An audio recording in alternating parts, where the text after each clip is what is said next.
Hello students, in this video we are going to discuss about very important topic of graduation final year from physical spectroscopy, that is Frank Condon principle.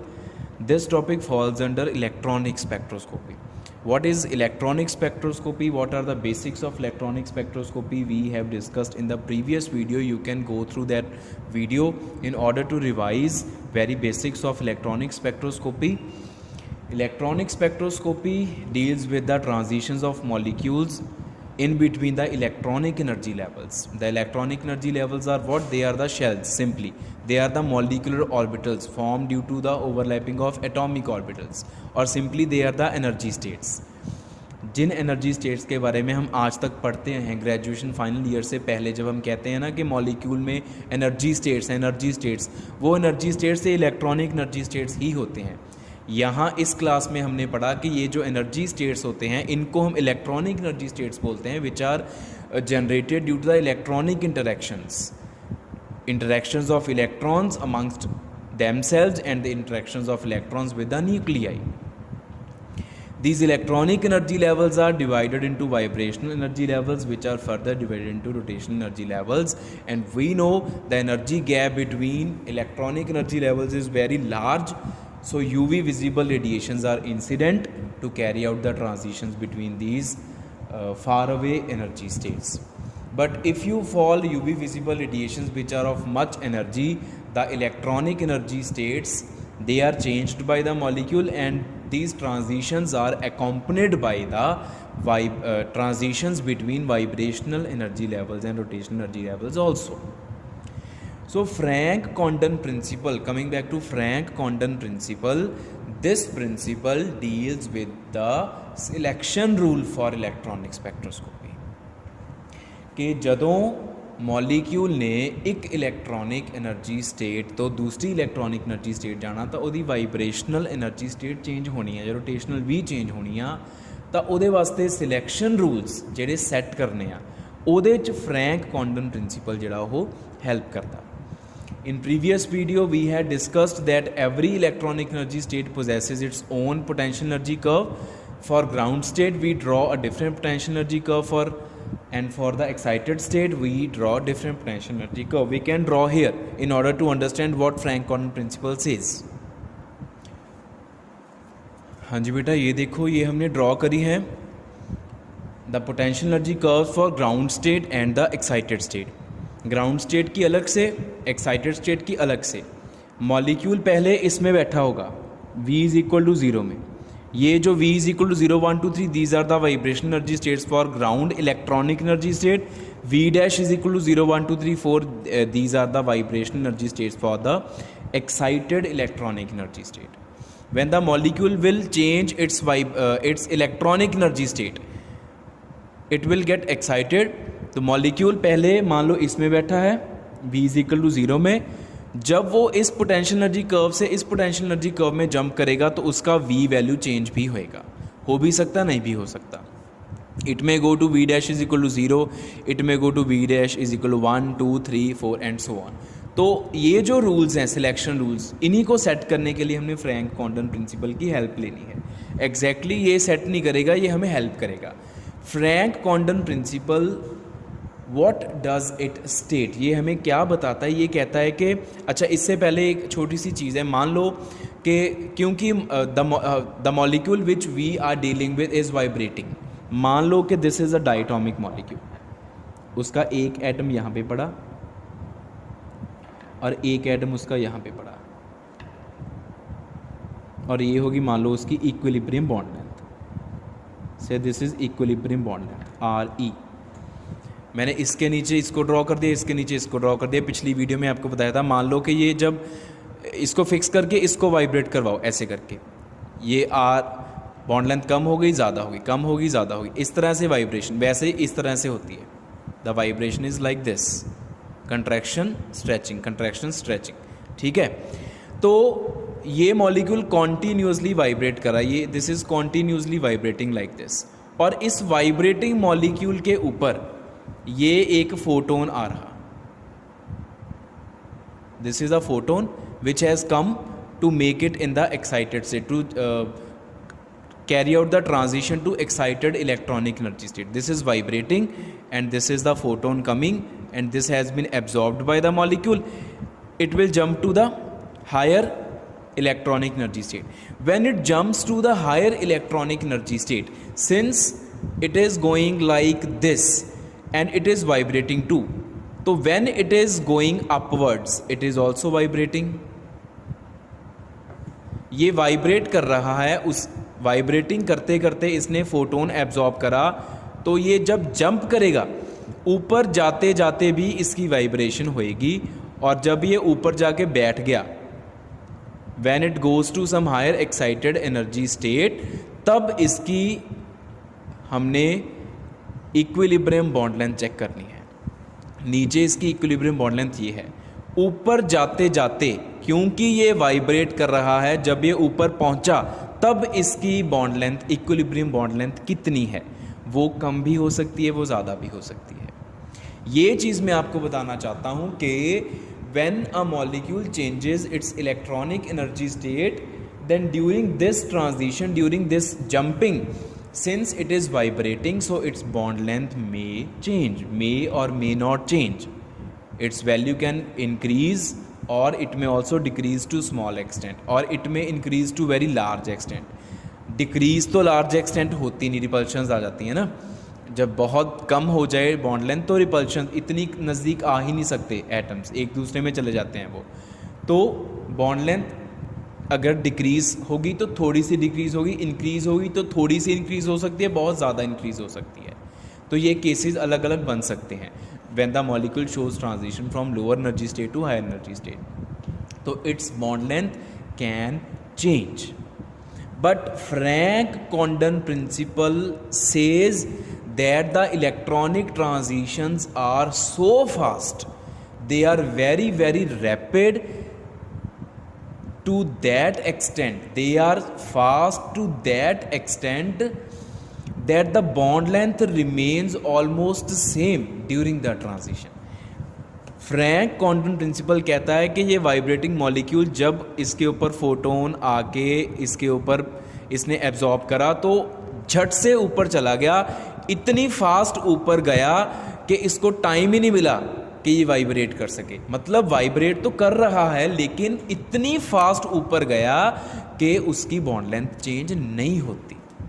This is the statement of Franck Condon principle. आप इसको imagine करने की कोशिश करो that a molecule in ground state is vibrating and it is absorbing a photon to jump to higher excited state, higher electronic energy state. But Franck Condon principle says that it's speed will be very very very fast, the speed of transition is very fast, that the bond length does not change appreciably, it remains almost same. वो उतनी की उतनी ही रहती है. Actually change होती है, in practice वो देखा गया कि चेंज होएगी, लेकिन फ्रैंक-कोंडन प्रिंसिपल ने बोला कि चेंज नहीं होएगी. तो इसको हमने किस चीज़ में यूज़ किया? हम ये केसेस पढ़ेंगे कि चेंज हो रही है.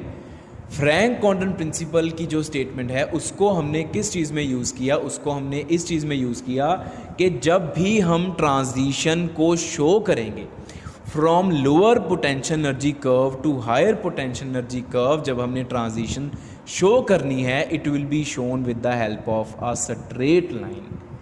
Although the molecule will change its equilibrium bond length, उसकी बॉन्ड लेंथ को वो चेंज करेगा तो चेंज कर जाए. मान लो कि ये आर ई और आर ई डैश सेम नहीं है, आर ई डैश ज़्यादा है, तो ये पोटेंशियल एनर्जी कर्व हम यहाँ पे ड्रॉ करेंगे. This distance is less, this distance is more. Molecule नीचे से ऊपर जाते जाते वाइब्रेट करते करते करते बॉन्ड लेंथ इतनी कर गया अपनी, ये होएगा. तो ये हम पोटेंशियल एनर्जी कर्व को फिर यहाँ पे लिखेंगे, लेकिन जब ट्रांजिशन शो करेंगे तो उस ट्रांजिशन वाली जो लाइन को हम ऐसे स्लैंट शो नहीं करेंगे, उसको हम स्ट्रेट ही शो करेंगे, क्योंकि फ्रैंक-कोंडन प्रिंसिपल ने कहा कि बॉन्ड लेंथ चेंज नहीं करती. तो इसको हमने इस चीज़ में यूटिलाइज करा that the transition from lower ground, जो lower electronic energy state to higher electronic energy state will be shown with the help of a straight line और अ स्ट्रेट एरो. एरो जो होगा वो स्ट्रेट ड्रॉ करेंगे, it will not be a slant line और slant arrow. Usually the molecule is present in V is equal to 0. So whenever we are to draw the transition, we are to start it from V is equal to 0. And also from middle of V is equal to 0. The transition which will be drawn with the help of an arrow, it will be started, the start of arrow will be from middle of V is equal to 0. Why so? Because in previous video we have discussed about the graph of psi squares. Wave function ਦੇ ਬਾਰੇ ਆਪਾਂ ਪੜ੍ਹ ਚੁੱਕੇ ਹਾਂ. We have studied about the wave function.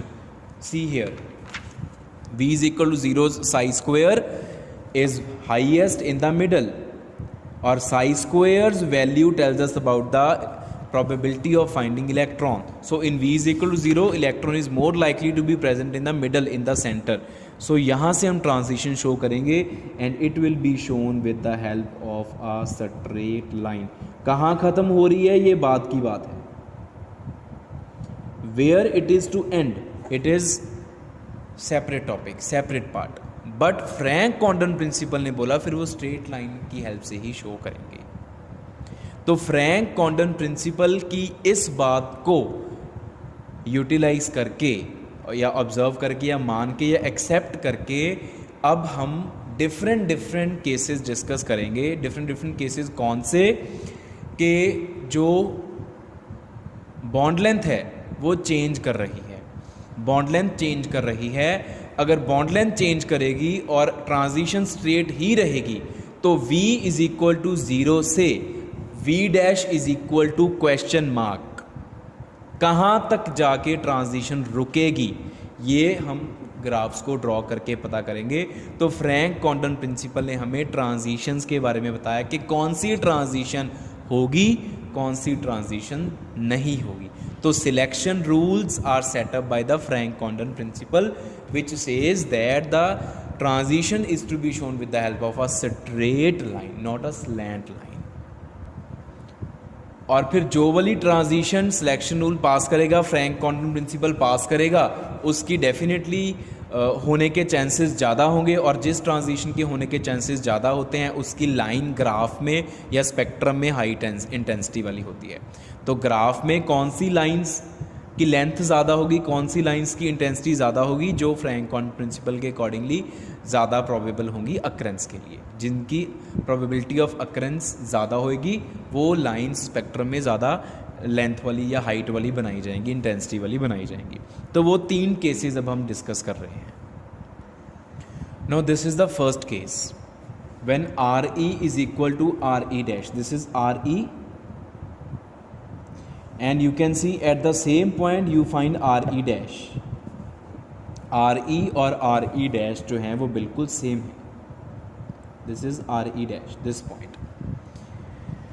तो इसमें क्या होगा कि the transition will start from middle of V is equal to 0 and according to Frank Condon principle it will be shown with the help of a straight arrow going upward. Straight line हमने draw करनी है and the molecule will start from V is equal to 0 and end up at V dash is equal to 0. This is the most probable transition. Molecule अगर नीचे वाले electronic energy state में V is equal to 0 में है तो ऊपर वाले electronic energy state में भी वो V is equal to 0 में ही जाएगा, क्योंकि V is equal to 0 की पॉपुलेशन मैक्सिमम होती है. ये हमने वेव फंक्शन जब ड्रॉ करे उसमें भी देख लिया हमने. तो V dash is equal to 0 में जाके molecule will stop. This is the most intense line in the spectrum. This is the transition which has highest probability of occurrence. इसके अलावा V is equal to 0 से V is equal to 1, V is equal to 2, V is equal to 3 वाली transition भी हो सकती हैं, लेकिन उनके होने के चांसेस कम होते जाते हैं. Most probable transition is V is equal to 0 से 0 is most probable transition.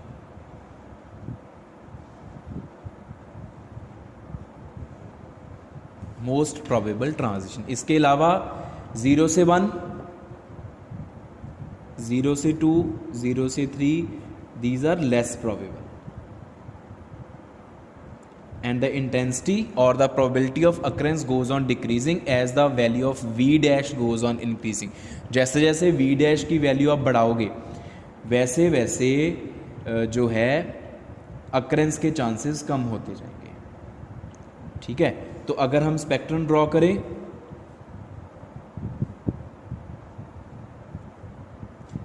On this side we have intensity, इधर है हमारे पास एनर्जी. तो सबसे कम एनर्जी वाली 0 से 0, उसकी इंटेंसिटी सबसे ज़्यादा. This is what, this is 0 से 0. उसके बाद 0 से 1, उसके बाद 0 से 2, उसके बाद 0 से 3 and other lines are very diminished. उनकी इंटेंसिटी इज़ वेरी कम होगी, उनकी इंटेंसिटी इज़ वेरी लेस. ठीक है, this is case 1 when R E is equal to R E dash. हमें ये स्ट्रेट लाइन वाले कॉन्सेप्ट ने अपने आप सिलेक्शन रूल्स दे दिए, अपने आप बता दिए कौन सी ट्रांजिशन होएगी कौन सी ट्रांजिशन नहीं होएगी. इसके बाद हम केस डिस्कस कर रहे हैं, case 2 when R E is less than R E dash और R E is greater than R E dash but change is small.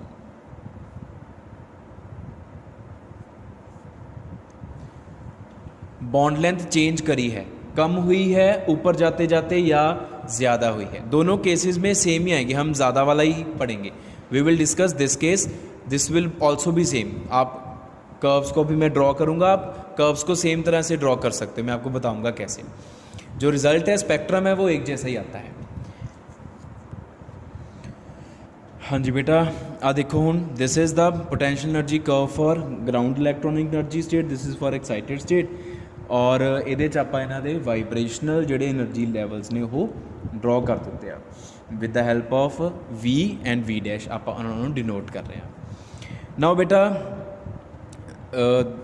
ਹੁਣ ਤੁਸੀਂ ਇਹਦੇ ਦੇਖ ਸਕਦੇ ਹੋ ਕਿ R E dash is more than R E. ਆ ਆਰ ਈ ਆ, ਇਹਦਾ ਮਤਲਬ ਉੱਪਰ ਜਾਂਦੇ ਜਾਂਦੇ ਮੋਲੀਕਿਊਲ ਦੀ ਵਾਈਬ੍ਰੇਸ਼ਨ ਹੋ ਰਹੀ ਆ ਔਰ ਇੱਥੇ ਉੱਪਰ ਪਹੁੰਚਿਆ ਤੇ ਆਰ ਈ ਜਿਹੜੀ ਆ ਉਹ ਇਨਕਰੀਜ਼ ਹੋ ਗਈ. ਠੀਕ ਹੈ, ਚਾਹੇ ਬੜੀ ਕੋਸ਼ਿਸ਼ ਕੀਤੀ ਕਿ ਫਾਸਟ ਟ੍ਰਾਂਜੀਸ਼ਨ ਹੋਵੇ ਪਰ ਆਰ ਈ ਚੇਂਜ ਕਰ ਗਿਆ, ਬੌਂਡ ਲੈਂਥ ਵੱਧ ਗਈ. ਘਟੇ ਦਾ ਵੀ ਸੇਮ ਕੇਸ ਹੀ ਹੋਊਗਾ. ਤੁਸੀਂ ਉਹਨੂੰ ਥੋੜ੍ਹਾ ਜਿਹਾ ਇੱਧਰ, ਇਹਨੂੰ ਇੱਧਰ ਨੂੰ ਕਰਕੇ ਨਾ ਇੱਥੇ ਡਰॉ ਕਰਕੇ ਇਹਨੂੰ ਇੱਧਰ ਡਰॉ ਕਰ ਦੇਣਾ. ਜਿਹੜੀਆਂ ਟ੍ਰਾਂਜੀਸ਼ਨਸ ਆ ਉਹ ਸੇਮ ਸ਼ੋ ਕਰਨੀਆਂ. ਮੈਂ ਹੁਣ ਤੁਹਾਨੂੰ ਸ਼ੋ ਕਰਕੇ ਦਿਖਾਉਣਾ ਵੀ ਕਿਹੜੀ ਟ੍ਰਾਂਜੀਸ਼ਨ ਦੀ ਪ੍ਰੋਬੇਬਿਲਿਟੀ ਆਫ ਅਕਰੈਂਸ ਸਭ ਤੋਂ ਜ਼ਿਆਦਾ ਹੋਏਗੀ. Transition V is equal to 0 ਤੋਂ ਸ਼ੁਰੂ ਹੋਣੀ ਆ ਔਰ with the help of straight line ਅਸੀਂ ਡਰॉ ਕਰਨੀ ਆ.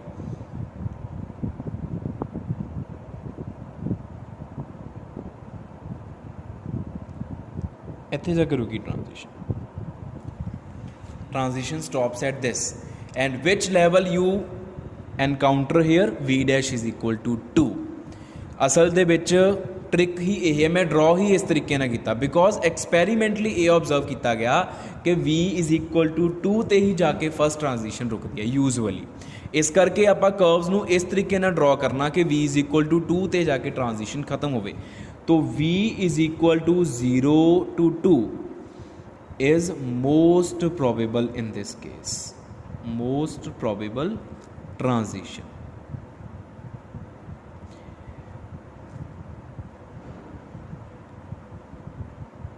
It is the most probable transition. इस तो अलावा 0 to 3, 0 to 4, 0 to 5 they are less probable. So the lines corresponding to these transition will be having less intensity. So how will spectrum be draw?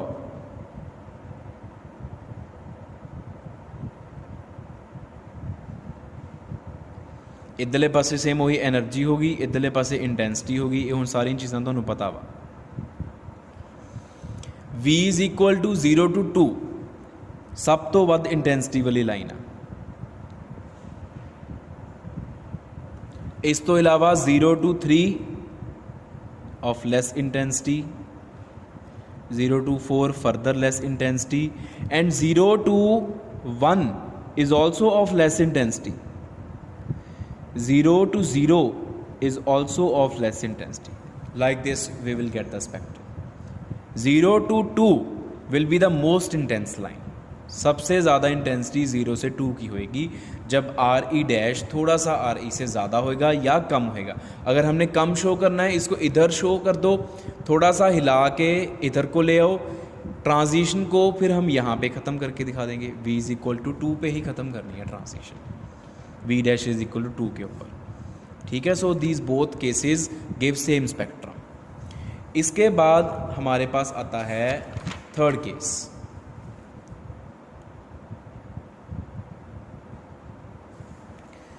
Case 3, when R E dash is much greater than R E. जब excited state में जाते जाते bond length एप्रीशिएबली change हो गई, बहुत ज़्यादा change हो गई, तब क्या होगा, तब स्पेक्ट्रम कैसा होगा, तब ट्रांजिशन कौन सी होंगी। तो इसके लिए हम पहले पोटेंशियल एनर्जी कर्व्स ड्रॉ कर लें। So these are the potential energy curves for the ground electronic energy state and the excited one with appreciable change in the bond length during the transition. RE dash is much more than RE. तो वैसे तो अगर ऐसा हो जाए तो पहले तो हम ट्रांजिशन ड्रॉ करते हैं। Transition V is equal to 0 से स्टार्ट करनी है हमने, स्ट्रेट लाइन की हेल्प से हम इसको ऊपर लेके जा रहे हैं।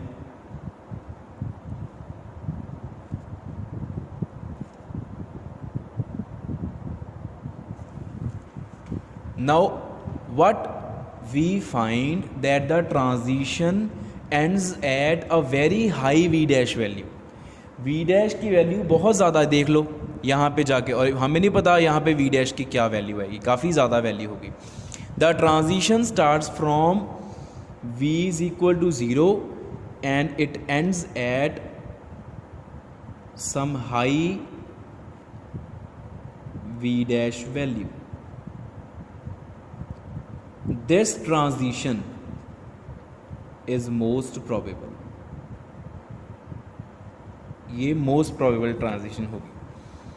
अभी ये एक पॉसिबिलिटी है कि v dash is equal too much high value पे जाके मॉलिक्यूल जाके बैठेगा, ट्रांजिशन वहाँ पे जाके ख़त्म होएगी। लेकिन ऐसा भी हो सकता है कि v डैश की वैल्यू इतनी ज़्यादा हो जाए या मॉलिक्यूल इतना का हाई एनर्जी में चला जाए कि मॉलिक्यूल रहे ना, एटम्स एक दूसरे से फार अपार्ट हो जाएं, बॉन्ड ब्रेक कर जाए। मतलब आप देखो कि आर ई जो है, बॉन्ड लेंथ जो है वो ऊपर जाते जाते इंक्रीज़ करे जा रहा है, इतना था ऊपर जाते जाते इंक्रीज़ करे जा रहा है।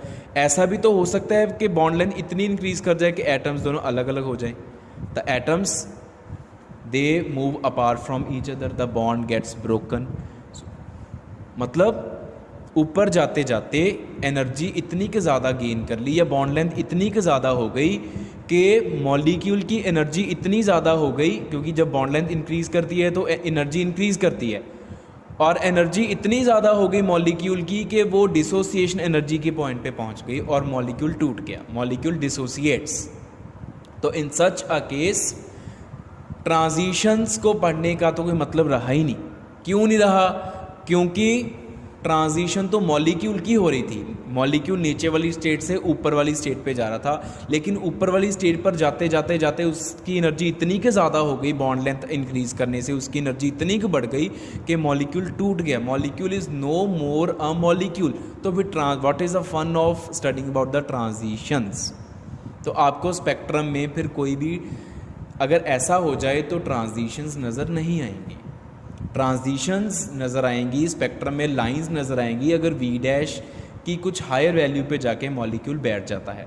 लेकिन अगर उसकी v डैश की वैल्यू बहुत ज़्यादा हाई होगी, मतलब अगर बॉन्ड लेंथ ऊपर जाते जाते बहुत ज़्यादा इंक्रीज़ हो जाए तो मॉलिक्यूल डिसोसिएट कर जाता है, एटम्स बन जाते हैं। Then atoms can have any amount of energy. Atoms की फिर एनर्जी पर हम कोई बॉन्डेज नहीं लगा सकते। Atoms can possess any amount of energy.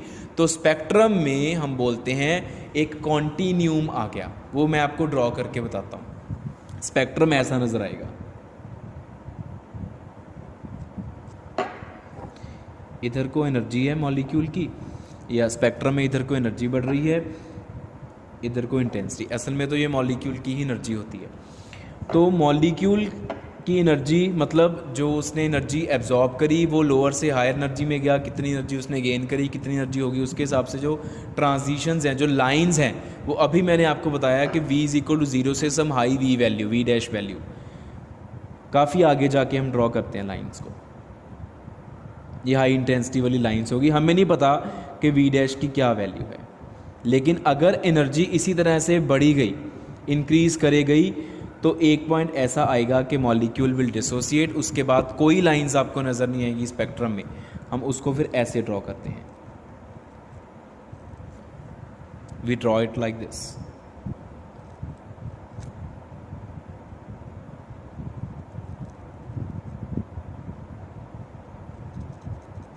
and this is called continuum.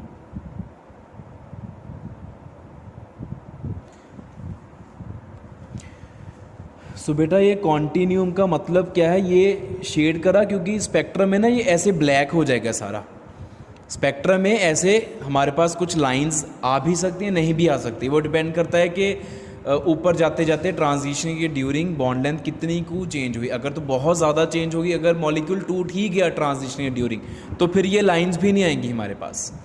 सिर्फ continuum, continuum means all black, this will be, this shaded area will entirely be black. तो black means it is collection of large large large number of lines. जब molecule टूट गया, अलग अलग atoms हो गए, तो atoms can have any amount of energy, and such type of energy is called unquantized or non-quantized energy. Quantized energy is an energy which has particular values, और अगर एनर्जी की पर्टिकुलर वैल्यूज़ ना हो उसको हम कॉन्टीन्यूअस एनर्जी बोलते हैं। दो एटम्स अलग अलग हो गए और उनकी एनर्जी की कोई भी वैल्यू हो सकती है, तो फिर ट्रांजिशन कोई पर्टिकुलर होगी इसका तो कोई मतलब रहा ही नहीं, कोई भी ट्रांजिशन भी हो सकती है, क्योंकि ऊपर से हम यूवी रेडिएशंस या विजिबल रेडिएशंस तो डाल रहे हैं मॉलिक्यूल के ऊपर, एटम्स अलग अलग हो गए, एटम्स उन यूवी रेडिएशंस को एब्जॉर्ब करके किसी भी एनर्जी के ऊपर ट्रांजिशन शो कर सकते हैं। The transition will be occurring at any amount of energy, तो we will get N number of transitions in that particular energy range. So for N transitions we get a continuum, एक black shaded सा area आ जाता है, कोई line कोई band नहीं आता, उसको हम कॉन्टिन्यूम बोलते हैं। तो this is the Franck Condon principal which explains, which tells us about the transitions, which tells us about which transitions are most probable, which are less probable, which will occur, which will not occur. One electronic energy state to higher electronic energy state के लिए कोई selection rule नहीं है हमारे पास। Rotational energy states में transitions के लिए भी हमारे पास कोई सिलेक्शन रूल नहीं है, और वाइब्रेशनल एनर्जी स्टेट्स के लिए जो सिलेक्शन रूल सेटअप करे वो हमने इन केसेस को डिस्कस करके सारे सिलेक्शन रूल्स को एक्सप्लेन कर दिया by making use of Franck Condon principle. So this is very very very important topic.